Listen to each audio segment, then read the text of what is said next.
So today marks day 2 of the third day of the Human Rights Festival at Constitution Hill. Human rights activists, the public and social justice organizations have come together ahead of Human Rights Day tomorrow. Now in its 4th year, the annual event marks the day by having exhibitions, performances and panel discussions around human rights issues. Newzroom Afrika reporter Katlego Legodi is at Constitution Hill and he joins us live now. So yesterday, conversations centering around access to education, among other things.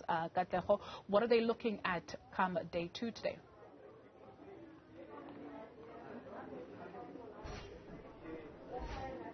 Well, Dudu, it's already a busy one here on the ground, of course. Members of the LGBTQI communities have come in their numbers here, converged here at Constitution Hill today.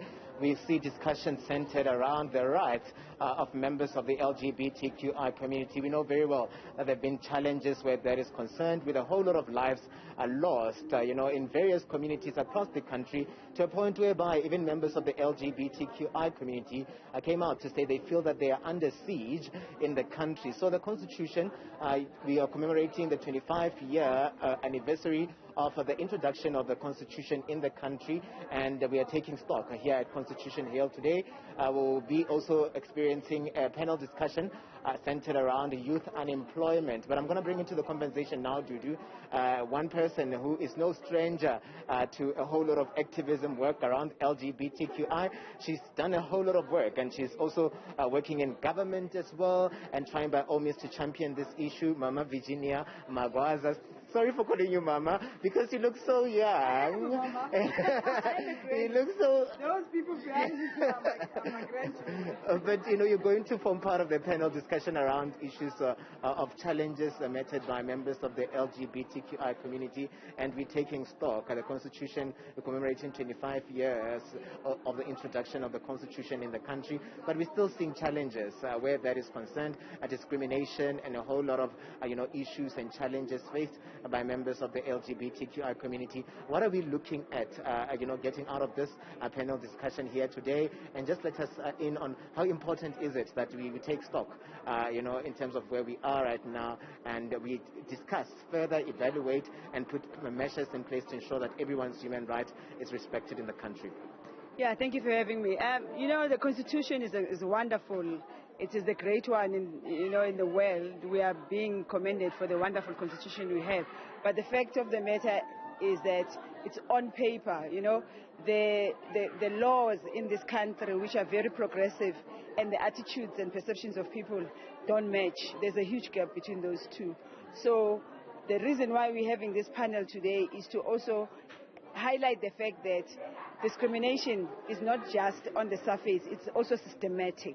If we still have the system of patriarchy, if we still have the system where there are those who are superior than the others, then it becomes even worse for the LGBTIQ plus people, because if you are a gay person, an ordinary man can also discriminate against you because they don't regard you as a man based on the fact that patriarchy says men are supposed to be like this and this, or should look like this. So we are working as the LGBTIQ plus in different organizations in making sure that we continue to highlight the issues that we are faced with and the challenges that we are faced with. And I am recently being appointed as the Deputy Director in the LGBTIQ desk, which is located in the Office of the Premier, where we are trying to bring government on board to say, what are your programs that are going to ensure that all the systems that affect the livelihoods, that affect the well-being of the LGBTIQ plus people are being addressed. And just finally on our end, where to from here? I mean, discussions can be held. You're talking about an issue of the Constitution that is, well written, but it doesn't advance, what is happening on the ground in terms of the challenges. After these discussions, then where to from here?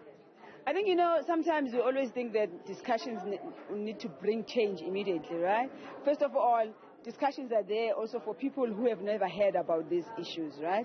The reason why I brought the young people in this space is also the fact that we are also trying to change their minds while they are still young, because it's also very difficult to change a perception of an older person.